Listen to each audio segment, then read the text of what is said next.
Vocês já assistiram Procurando Nemo da Disney? Ian certamente já. Se lembram da empolgação do peixinho ao início do filme, com os primeiros dias de aula? Eufórico, ele gritava sem parar para o pai. Primeiro dia de aula, primeiro dia de aula, primeiro dia de aula. Não sei se foi assim na sua casa. O que posso dizer da minha é, a animação de Nemo passou longe. Ao voltar da escola, eu perguntei aos meus filhos como foi o primeiro dia de aula. E um deles, para manter a privacidade e não arrumar briga, eu vou dizer, um deles me disse: pai, a aula foi normal, mas sinceramente eu já cansei de escola. Será que o São João está chegando, pai? Nós não podemos exagerar assim, queridos. Não temos o direito de cansar nos primeiros dias de aula, de trabalho, de casamento ou da vida cristã. No entanto, cansar será inevitável ao longo do caminho. Você vai.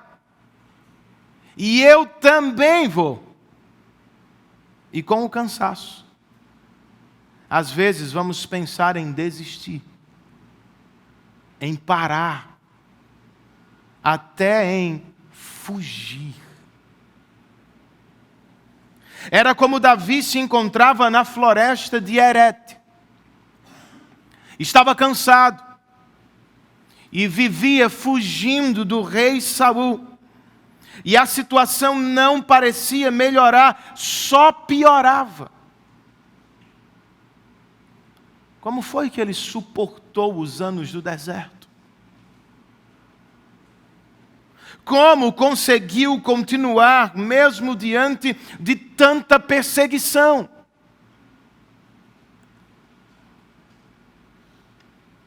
A resposta que temos aqui em narrativa aparece de maneira poética no Salmo 54, o qual foi escrito nestes dias.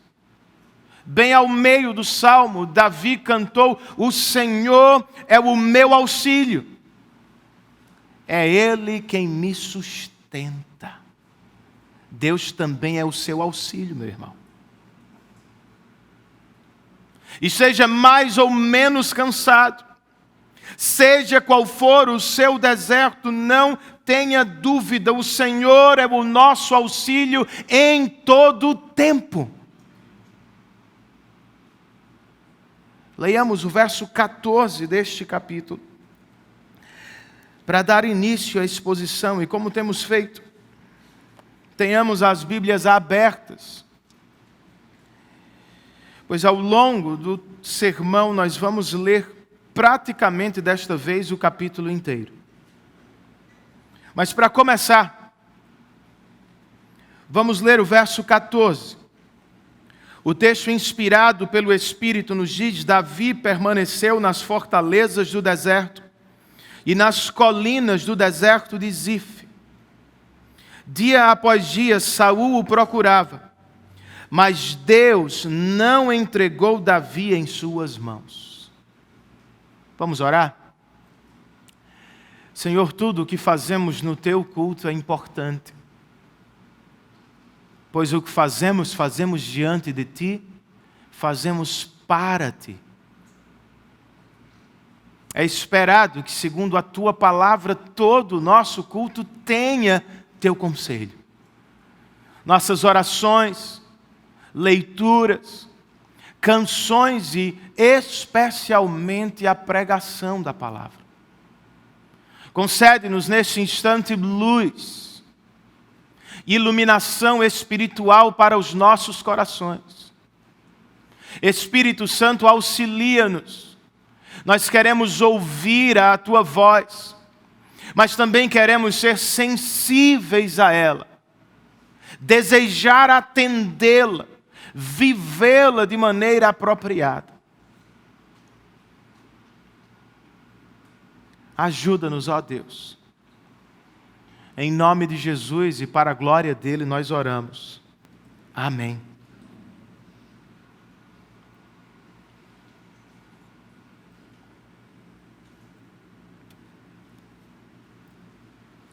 Alguns anos antes deste episódio, Davi tinha ouvido do profeta Samuel: você será rei de Israel. Quando derrotou Golias, irmãos, o cumprimento da promessa parecia algo certo. Até as mulheres cantavam sobre os feitos de Davi. E até o filho do rei, Jonatas, acreditava em seu ministério. Mas logo as coisas mudaram. Tomaram outro rumo. O rei, seu sogro, acabou virando seu maior inimigo. E com isso vieram os anos do deserto. Os anos da perseguição. Como foi que Davi continuou crendo nas promessas de Deus? Sim, ele estava cansado, irmãos. E é óbvio que também desanimou. Qualquer um de nós faria o mesmo. Todos nós desanimamos às vezes. Todos nós cansamos. Especialmente em tempos de dificuldade. Mas havia um oásis para Davi no deserto de Judá, irmãos. E há um para você, bem aqui neste capítulo das Escrituras. Deus foi o auxílio de Davi. E Deus é o seu auxílio nesta noite. Deus sempre auxilia o seu povo. Como Ele o faz? À luz desta porção da Bíblia, eu posso dizer primeiramente que, para nos auxiliar, irmãos, Deus nos oferece direção. O que temos nesta primeira divisão do texto são duas cenas e uma mesma resposta para a pergunta: como Deus nos guia? Leiamos primeiro do verso 1 ao verso de número 6. O texto sagrado nos conta que quando disseram a Davi que os filisteus estavam atacando a cidade de Keila e saqueando as eiras, ele perguntou ao Senhor: devo atacar esses filisteus? E o Senhor lhe respondeu: vá, ataque os filisteus e liberte Keila. Os soldados de Davi, porém, lhe disseram: aqui em Judá estamos com medo. Quanto mais se formos a Keila lutar contra as tropas dos filisteus. Eles estavam com medo de Saul. Por que agora pegar outra briga com os filisteus? Verso 4, Davi consultou o Senhor novamente. Levante-se, disse o Senhor, vá à cidade de Keila, pois estou entregando os filisteus em suas mãos. Então Davi e seus homens foram a Keila, combateram os filisteus e se apoderaram de seus rebanhos, impondo-lhes grande derrota e libertando o povo daquela cidade. Ora, Abiatar, filho de Aimeleque, tinha levado o colete sacerdotal quando fugiu para se juntar a Davi em Keila.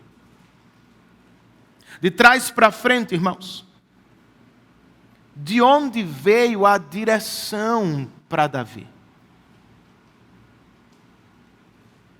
Por duas vezes você leu, Davi consultou o Senhor: devo atacar os filisteus? E por duas vezes Deus lhe respondeu: vá, ataque os filisteus e liberte a cidade de Keila. Mas como foi que ele ficou sabendo que deveria ir e não ficar? como tomou conhecimento da voz do Senhor? A resposta está no verso 6, irmãos. Abiatar, o filho de Aimeleque, tinha levado o colete sacerdotal quando fugiu para se juntar a Davi. Vocês sabem disso. O rei Saul afastou os profetas de seu palácio. Matou os sacerdotes do Senhor, como ouvimos no último sermão. Em contraste, Davi era servido por eles. Estava sempre cercado por profetas e sacerdotes. Sempre os tinha por perto, e eles, por sua vez, sempre tinham a palavra de Deus na boca. Foi ela que guiou Davi até Keila. E é ela que vai salvar Davi das mãos de Saul, na sequência do texto. Versos 7 a 13. Ou versos 7 a 13. Foi dito a Saul que Davi tinha ido a Keila, e ele disse: Deus o entregou nas minhas mãos. Pois Davi se aprisionou ao entrar numa cidade com portas e trancas. E Saul convocou todo o seu exército para a batalha, para irem a Keila e cercarem Davi e os homens que o seguiam. Quando Davi soube que Saul tramava atacá-lo, disse a Abiatar: traga o colete sacerdotal. Então orou: ó Senhor, Deus de Israel, este teu servo ouviu claramente que Saul planeja vir a Keila e destruir a cidade por minha causa. Será que os cidadãos de Keila me entregarão a ele? Saul virá de fato, conforme teu servo ouviu? Ó Senhor, Deus de Israel, responde-me. E o Senhor lhe disse: ele virá. E Davi novamente perguntou: será que os cidadãos de Keila entregarão a mim e a meus soldados a Saul? E o Senhor respondeu: entregarão. Então Davi e seus soldados, que eram cerca de 600, partiram de Keila e ficaram andando sem direção definida. E quando informaram a Saul que Davi tinha fugido de Keila, ele interrompeu a marcha. Davi pode ter ficado um tanto quanto decepcionado com os moradores de Keila, irmãos. Ele os salvou dos filisteus, mas eles não vão salvá-lo de Saul. Com Deus, no entanto, Davi não pode se decepcionar, pois ele perguntou 2 vezes. E de maneira objetiva e direta, o Senhor respondeu. Outra vez, foi a voz do Senhor quem o levou a Keila. Foi a voz do Senhor quem o protegeu da marcha de Saul. Isso também é privilégio nosso, irmãos. Não temos mais um profeta Gad. Não temos mais um sacerdote Abiatar ao nosso lado. Eu sei. Mas como Davi, nós sempre teremos a palavra de Deus. E com ela, irmãos, nós devemos guiar o povo que Ele nos confiou. Perceberam como Davi motivou seus soldados a irem a Keila? Ele não usou de manipulação ou coação. Não confiou nos próprios argumentos. Não abusou de sua posição ou autoridade. Em vez disso, Davi consultou o Senhor 2 vezes. Porque não aprendemos com ele. Líderes cristãos não precisam abusar de sua autoridade. Não devem depender de seu carisma. Pastores não são celebridades na igreja.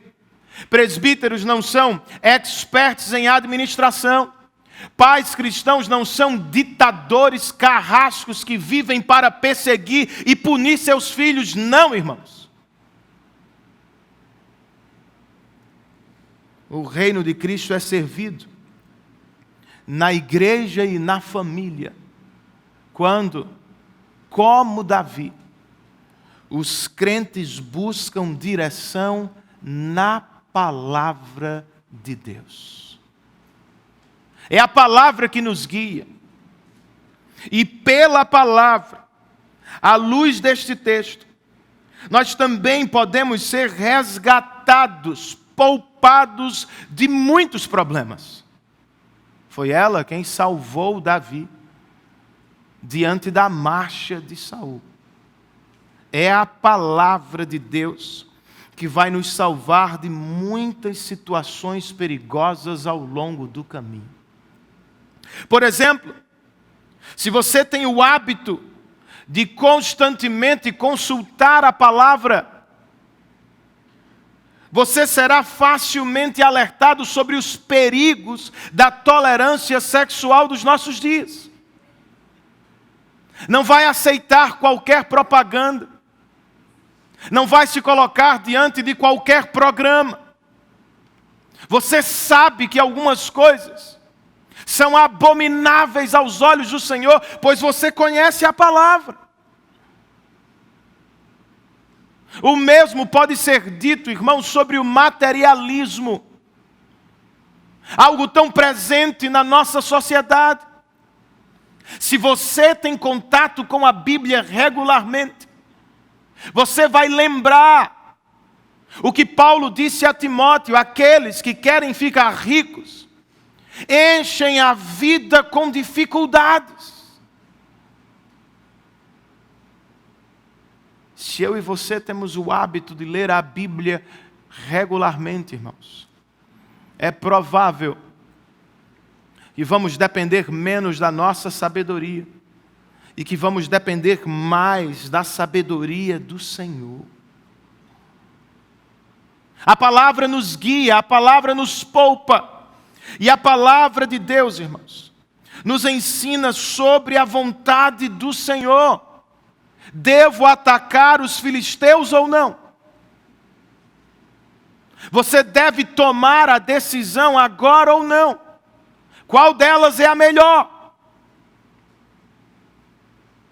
Falando sobre o assunto, o Dr. Sinclair Ferguson sugere alguns passos. Primeiro, ele escreve: quando diante de uma escolha, devemos procurar entender o que a Bíblia proíbe ou ordena. O que será que diz o texto sagrado sobre o que você quer fazer? Pesquise, estude, saiba o que a Bíblia fala acerca do assunto. Em segundo lugar, ele continua: devemos pensar em qual das opções será mais sábia e proveitosa. A decisão pode não ser claramente proibida nas Escrituras, irmãos. Mas seria ela a melhor das opções? Tomar esta decisão vai me aproximar de Deus ou vai me afastar dele? Este jovem a quem você quer namorar revela em sua conduta caráter cristão, compromisso com a igreja, ou ele apenas se diz cristão? Esta oferta de emprego que você recebeu, você acha que ela vai ajudá-lo na condução da sua família? Ou vai atrapalhá-lo na liderança dela? A cidade para onde você quer mudar, a cidade dos seus sonhos, você já fez uma pesquisa séria para saber se lá existe uma igreja bíblica e saudável? Percebam, algumas coisas não são necessariamente proibidas na Bíblia. Mas dependendo de sua decisão, você vai viver muitos problemas. Pense nas decisões que você já tomou. Ou naquelas pessoas que quando mudaram, aceitaram, fizeram, escolheram, estavam pensando ou dizendo, não tem nada de errado, eu sei. Mas será que é a melhor opção? Em terceiro lugar, o Dr. Ferguson sugere que nos perguntemos sobre qual efeito nossa decisão terá sobre as pessoas com quem vivemos.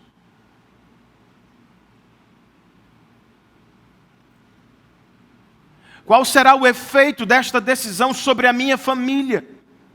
Como ficarão os meus irmãos em Cristo, os meus colegas de trabalho? Qual será o impacto da minha escolha sobre a vida deles? É verdade que, segundo a Bíblia, temos liberdade em questões que não são proibidas. A mesma Bíblia, porém, nos ensina que também devemos ser guiados pelo amor e respeito aos irmãos e à família. Talvez não seja necessariamente errado, mas seria o melhor para todo mundo. Por fim, o Dr. Sinclair Ferguson ainda nos diz que é sempre bom procurar por exemplos bíblicos e maduros na fé. Em outras palavras, você faz bem quando busca ver o que personagens bíblicos fizeram em situações semelhantes. Faz bem quando procura um senhor, uma senhora, um homem, uma mulher mais experiente para ouvir opiniões diferentes. Eles viveram mais do que você.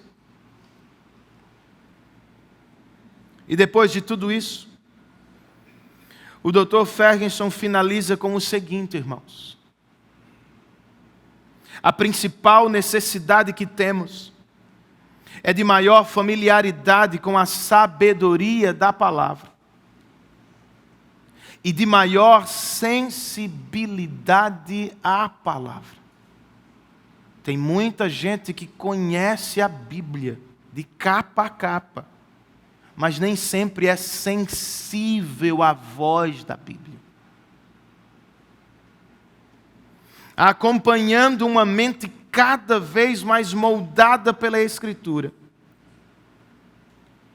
sempre está um coração aquecido pelos frequentes encontros com o Senhor através da oração. Seja qual for a bifurcação da vida em que nos encontramos nesta noite, vamos seguir o exemplo de Davi, irmãos. Vamos parar e vamos consultar a palavra de Deus. É dela que vem nossa direção. Amém, queridos? Para nos auxiliar, Deus também neste texto nos oferece encorajamento.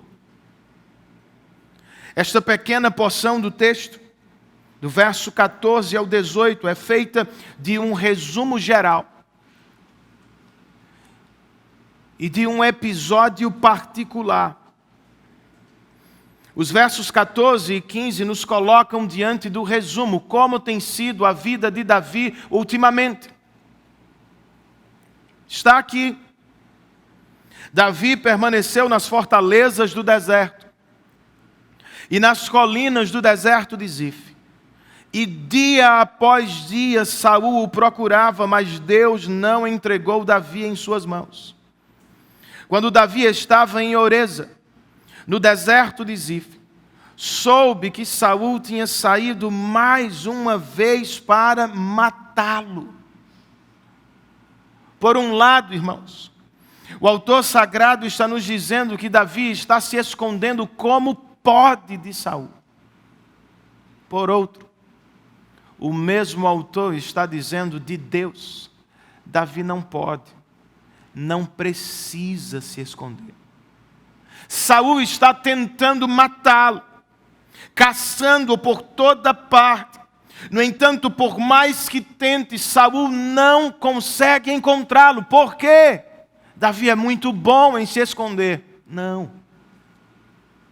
O texto nos diz: o Senhor não o entregava nas mãos de Saul. Saul, portanto, não pode encontrar Davi. Curiosamente, Jonatas o faz com facilidade.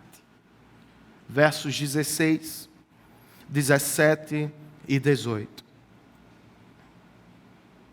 O autor sagrado escreve: Jonatas, filho de Saul, foi falar com ele em Oreza e o ajudou a encontrar forças em Deus. Não tenha medo, disse ele. Meu pai não porá as mãos em você. Você será rei de Israel e eu lhe serei o segundo em comando. Até meu pai sabe disso. E os dois fizeram um acordo perante o Senhor. Então Jonatas foi para casa, mas Davi ficou em Oreza. Não sabemos, irmãos, como Jonatas tomou conhecimento do esconderijo de Davi. Não sabemos dos perigos que ele enfrentou para encontrar seu melhor amigo. O que sabemos à luz deste texto é que ele foi até Davi para ajudá-lo a encontrar força no Senhor. Uma versão americana traduz a expressão do texto original da seguinte forma: Jonatas fortaleceu a mão de Davi no Senhor. Faz sentido. A mão de Davi estava fraca e Jonatas a fortaleceu, levando-a até a mão do Senhor.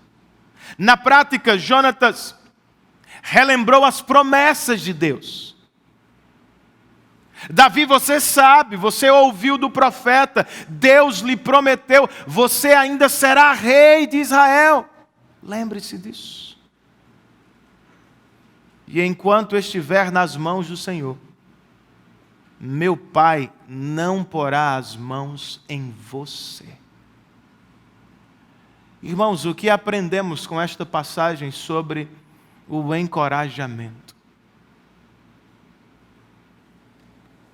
De início, eu penso que podemos aprender o seguinte: todos os cristãos precisam dele, de encorajamento.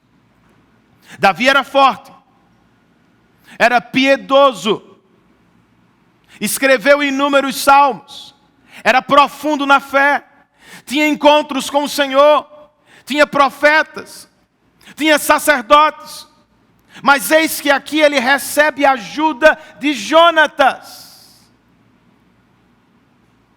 Encorajamento não é algo para principiantes, irmãos. Todos os cristãos precisam da ajuda de seus irmãos. Se você vive como se não precisasse, não tenha dúvida, você já está em perigo.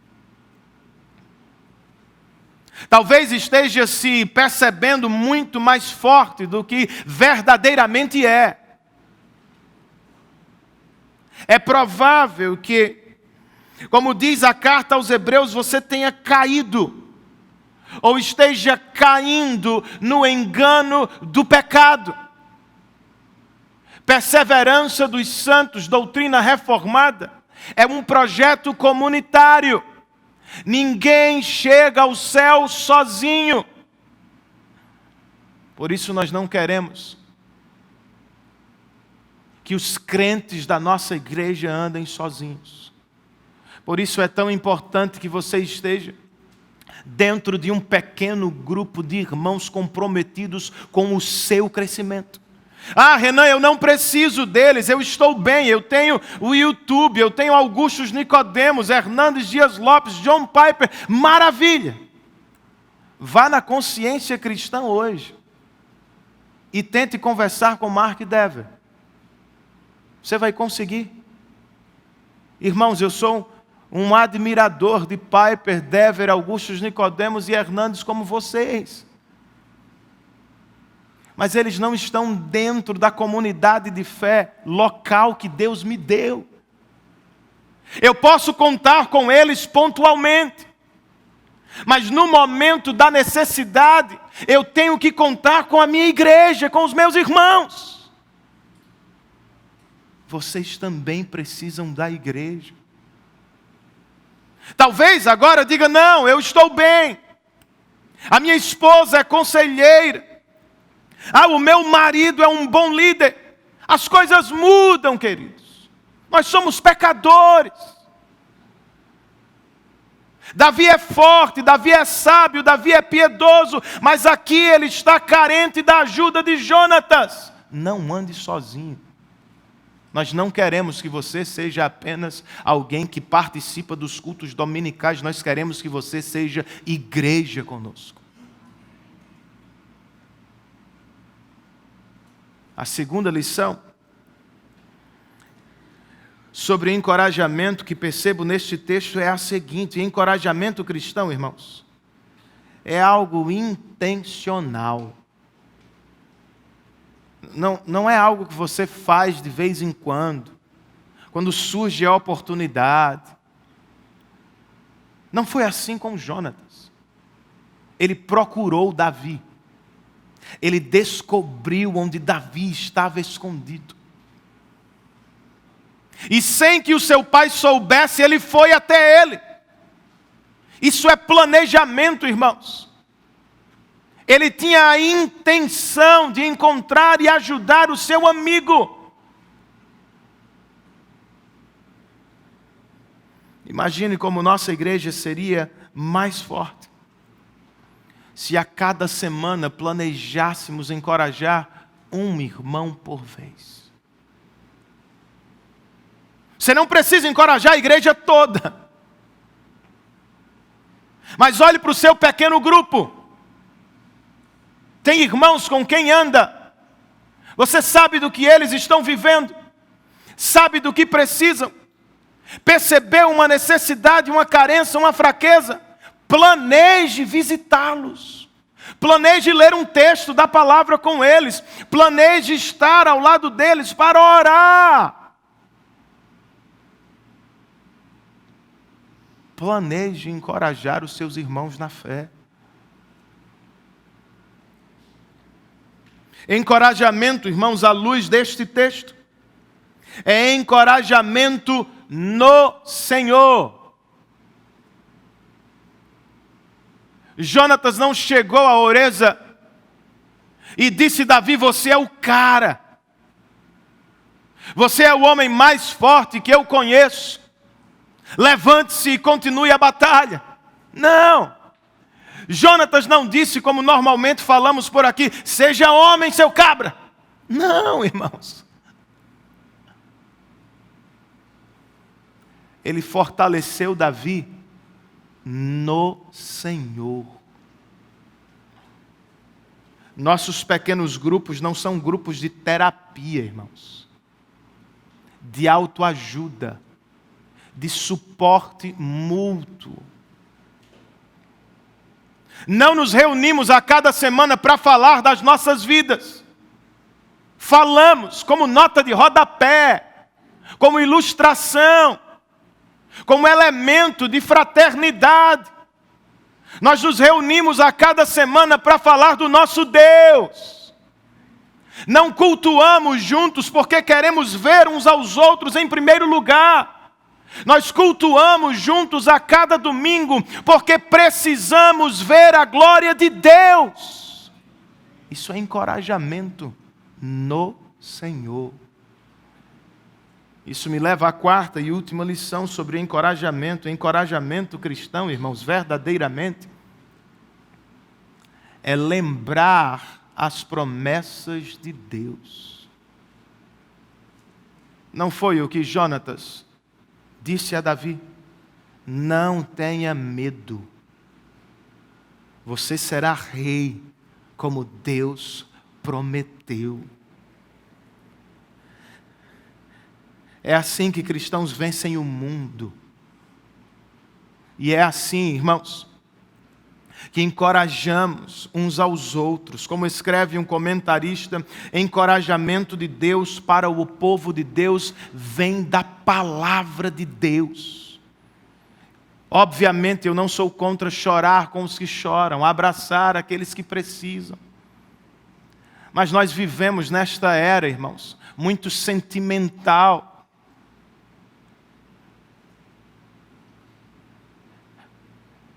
Temos que abraçar os nossos irmãos, mas precisamos abraçá-los com a Bíblia.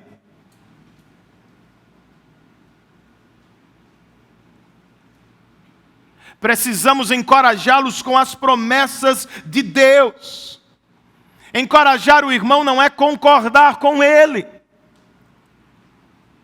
Não é sentar ao lado dele e dizer tudo bem, é o que você quer.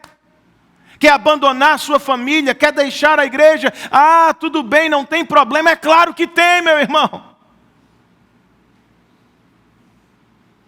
Encorajamento cristão é pregar a palavra, as promessas de Deus para o coração dos irmãos.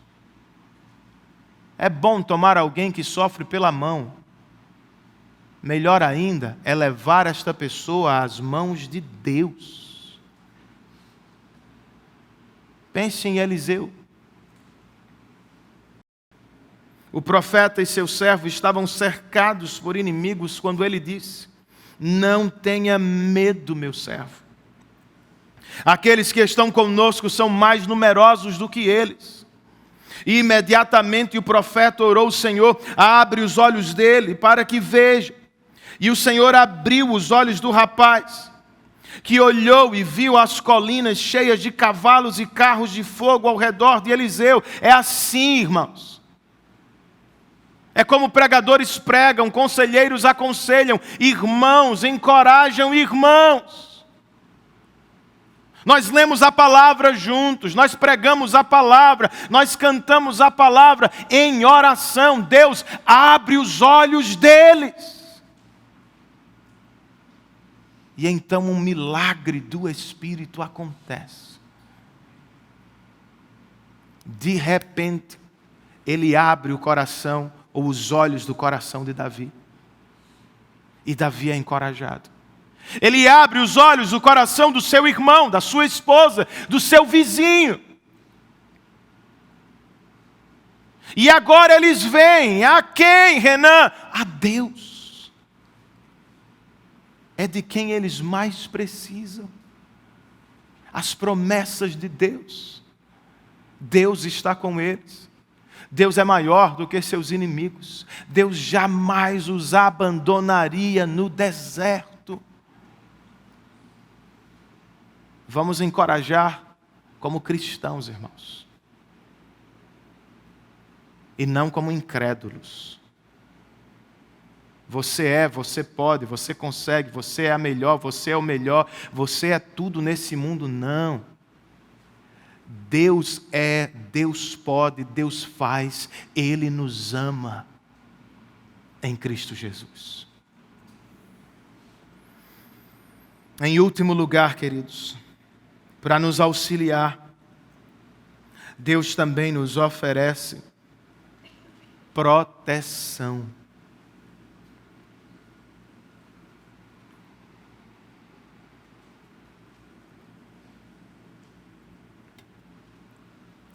Jonatas voltou para casa. Davi ficou onde estava, no deserto. E os ifeus? O que foi que eles fizeram, irmãos? Verso 19. Alguns ifeus foram dizer a Saul em Gibeá: Davi está se escondendo entre nós nas fortalezas de Oreza, na colina de Aquilá, ao sul do deserto de Gesimon. Agora, ó rei, vai quando quiseres, e nós seremos responsáveis por entregá-lo em tuas mãos. Os habitantes de Keila tinham uma desculpa, irmãos. Podiam dizer: Davi, nós quase te entregamos, pois estávamos com medo, somos fracos. Os ifeus foram oportunistas, maldosos. E Saul gostou do que ouviu. Por isso respondeu, verso 21, o Senhor os abençoe por terem compaixão de mim. Não sei se você percebeu, é a segunda vez que Saul fala no nome do Senhor ao longo do texto. O Espírito está a quilômetros de distância dele. Mas ele está falando de Deus. Matou os profetas, expulsou os profetas e matou os sacerdotes. E Deus está falando comigo. Nem sempre é Deus, irmãos. Quantas pessoas estão enganadas, hein? Ouvindo vozes e dizendo, foi Deus, foi Deus, foi Deus. Que Deus tenha misericórdia de nós. Voltando ao texto, o Senhor os abençoe por terem compaixão de mim, vão e façam mais preparativos. Descubram aonde Davi geralmente vai e quem o tem visto ali. Dizem que ele é muito astuto, e você não é, né, Saul? Descubram todos os esconderijos dele e voltem aqui com informações exatas. Então irei com vocês. Se ele estiver na região, eu o procurarei entre todos os clãs de Judá. Rapidamente, o autor sagrado nos leva de volta a Zif, verso 24. Nos dizendo que os zifeus chegaram lá antes de Saul. Davi e seus soldados estavam no deserto de Maom, na Arabá, ao sul do deserto de Gesimom. Depois, Saul e seus soldados saíram e começaram a busca. E ao ser informado, Davi desceu a rocha e permaneceu no deserto de Maom. Sabendo disso, Saul foi para lá em perseguição a Davi. Saul ia por um lado da montanha, e pelo outro Davi e seus soldados fugiam depressa para escapar de Saul. Quando Saul e suas tropas estavam cercando Davi e seus soldados para capturá-los, um mensageiro veio dizer a Saul, venha depressa, os filisteus estão atacando Israel. Então Saul interrompeu a perseguição a Davi e foi enfrentar os filisteus. Por isso chamam esse lugar Selá Amalecote. E Davi saiu daquele lugar e foi viver nas fortalezas de En-Gedi. Foi por pouco, irmãos. Saul quase capturou Davi. Saul e seus soldados estavam cercando Davi e os soldados dele. Mas eis que surgiu um mensageiro com uma notícia sobre os filisteus. Alguém poderia dizer, Davi tem muita sorte. Foi bem na hora. Ele quase foi capturado, mas que homem de sorte é este menino? Alguém mais atento, espiritualmente falando, provavelmente diria, que Deus maravilhoso tem Davi, bem na hora. Ele chegou a tempo, cumpriu a sua promessa e protegeu o seu servo das mãos de Saul. Para proteger Davi, o Senhor pode usar Mical, pode usar Jonatas, pode enviar o seu espírito. E se quiser, pode até despertar os filisteus, os inimigos de Israel. É a isso, irmãos, que os teólogos chamam de estranha e maravilhosa providência. Tudo está a serviço dele. Você crê? Então persevere. Davi foi encorajado por Jonatas para perseverar. Jonatas foi para casa, Davi continuou no jogo de Saul, sob severa perseguição, estava cansado, podia ter dito, eu vou me entregar, não aguento mais, ou podia dizer, eu continuarei acreditando nas promessas de Deus. Se é como vê as coisas, seja qual for a luta, persevere. Lembre-se, o seu Deus está no trono do universo. Ele governa a tudo. Nada foge, nada escapa de suas mãos. A coisa ficou difícil de novo, meu irmão. A doença resolveu voltar. A situação financeira apertou outra vez. Parece que vai dar tudo errado. Saul está quase chegando à sua casa. Lembre-se, você está sob os cuidados do Deus da providência.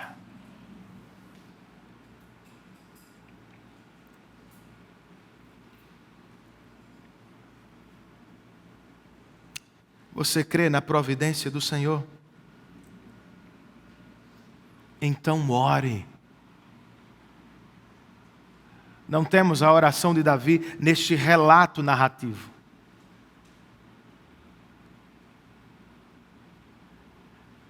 Mas o subtítulo do Salmo 54 traz o seguinte, irmãos, não precisa abrir. Poema de Davi. Quando os ifeus foram a Saul e disseram, acaso Davi não está se escondendo entre nós? Sabe o que isso significa? Correndo de Saul, Davi teve tempo para orar. Em meio à perseguição, sentindo o hálito da morte, ouvindo o rugido da fera, percebendo que seria devorado pelo exército de Saul, em algum momento da fuga, ele levantou os olhos para o céu e clamou, Deus, salva-me pelo teu poder. Você ora assim também? Ou será que tudo que você faz é procurar o terapeuta? Nada contra os terapeutas. Bem, nada contra alguns terapeutas. Ou será que quando as coisas apertam, tudo o que você faz é procurar um amigo? Ou o pastor? Ou o pai ou a mãe? Como se ele e ela pudesse fazer alguma coisa, meu irmão, não há problema em fazê-lo, nós precisamos buscar ajuda, mas nós somos crentes. Quando foi a última vez que você dobrou os joelhos no seu quarto, fechou a porta do quarto e orou ao Deus Todo-Poderoso que cuida de você? Quando foi a última vez que você chorou, desabafou diante dele e não somente diante dos homens, você fala com todo mundo. Fale com ele.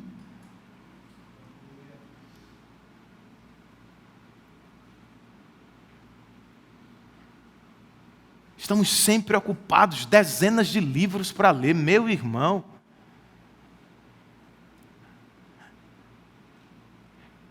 Vamos ter mais tempo com o nosso Deus em oração.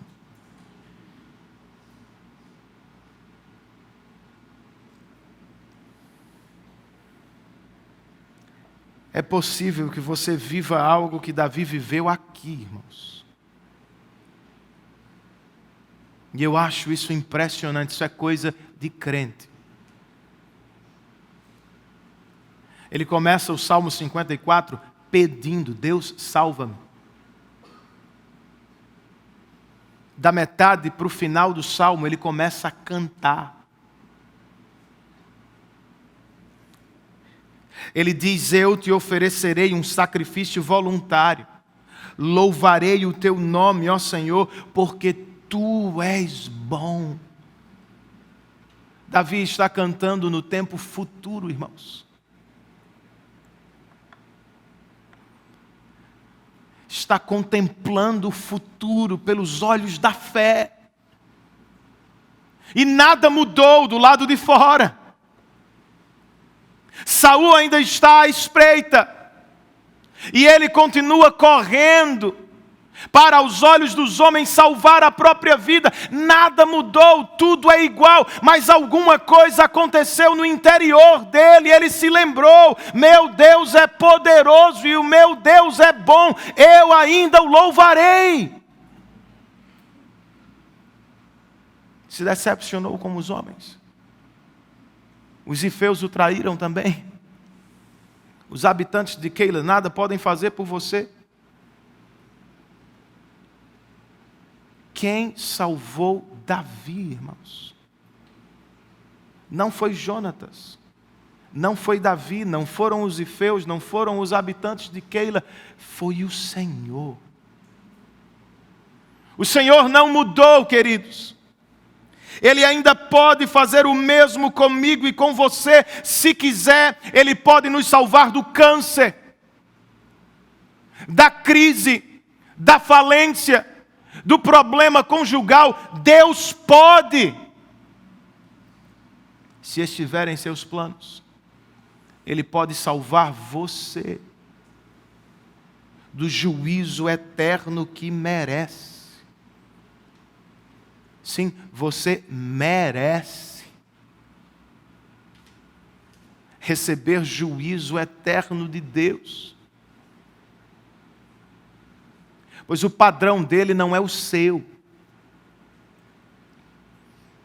Como um homem sem o Espírito, você diz: mas eu sou uma pessoa boa. Nunca matei, nunca roubei. Bem, você já teve inveja de alguém no coração? Você já se irou contra alguém no coração? Veja o que Jesus disse sobre ira lá no Sermão da Montanha. Não tem muita diferença. Eu já menti. E você também. Nós já desconfiamos de Deus e do cuidado dEle, irmãos. Por estes e por muitos outros pecados, todos nós deveríamos ser condenados diante do padrão perfeito de Deus. Só não fomos. Você só não será lançado no inferno porque alguém saiu do céu para salvá-lo. Como Jonatas, Jesus deixou a segurança do palácio celestial e veio nos encontrar em um mundo de pecado e sofrimento. Como Jonatas, Jesus deixou as riquezas e o conforto do céu para entrar na nossa pobreza e dor, irmãos. Como Jonatas, Jesus também se aproximou para trazer uma palavra de salvação. A grande diferença é óbvia. Jonatas só tinha uma palavra de salvação. Jesus era a própria salvação.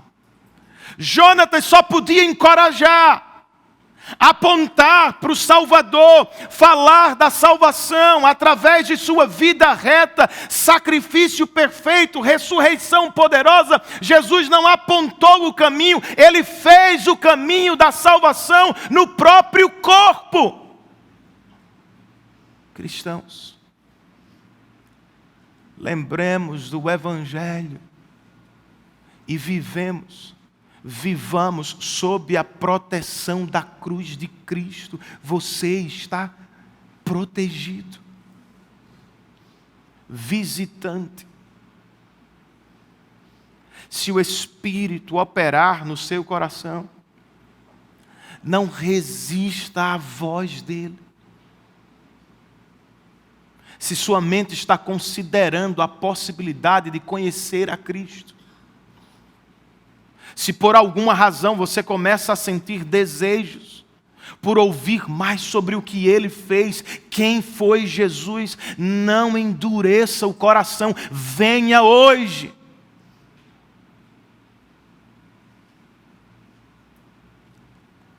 Pois Jesus não morreu, irmãos, apenas para nos salvar dos Sauls desta vida.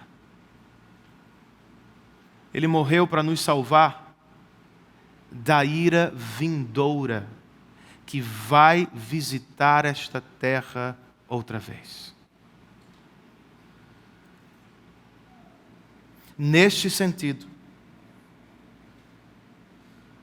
como cristãos que somos, nós já podemos descansar.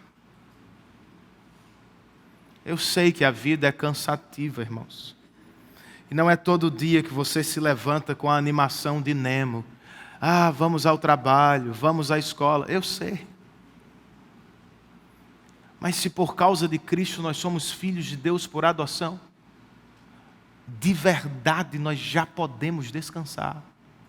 Não foi o que Jesus nos prometeu? Jesus ministrava em um ambiente de meritocracia abusiva, de legalismo desenfreado. Os judeus estavam cansados e sobrecarregados de tentar entender as interpretações dos fariseus e em vivê-las. Foi neste contexto que Jesus disse: venham a mim, todos os que estão cansados e sobrecarregados, e eu lhes darei descanso. Tomem sobre vocês o meu jugo e aprendam de mim, pois sou manso e humilde de coração.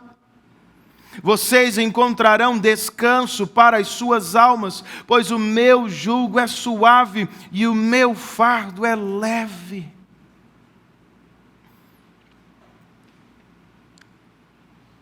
Na prática, este descanso nos torna diferentes de todos os outros religiosos do mundo que não creem no Evangelho de Cristo. Templos religiosos ao redor do planeta estão abarrotados por pessoas que estão cansadas de tentar agradar as divindades para ter as suas bênçãos, de tentar aplacar o humor estranho de seus deuses. E eles ficam voltando e fazendo. Nós não. Nós não estamos aqui para fazer por merecer absolutamente coisa alguma, nada merecemos. Nós estamos aqui, irmãos, porque Cristo fez tudo o que mais precisávamos e nos deu salvação pela graça. Pela graça de Deus e pela fé em Cristo, nós somos salvos, já podemos descansar. Eu e vocês com Deus estamos em paz. Não cultuamos para ter, cultuamos porque temos. Não adoramos para ser, adoramos porque somos. Não vamos conquistar a salvação, nós fomos conquistados por Cristo. Isso nos basta. Consequentemente, pela graça de Deus, pela fé em Cristo, pela operação do Espírito nos nossos corações, nós podemos descansar neste mundo, seja qual for a situação, irmãos. Você não está perdido, sem rumo. Se você é crente, você tem direção na mão. Você não está sozinho nesta vida. Se você é membro do corpo de Cristo, você é parte desta família de fé. Você não será devorado pelo inimigo. Se você é salvo, você está coberto e protegido pelo sangue de Jesus Cristo. Então, ao menos agora, por mais alguns instantes, descanse no Senhor. Curve a sua cabeça, feche os seus olhos e descanse nele. Peça por isso. Fale com Deus sobre isso.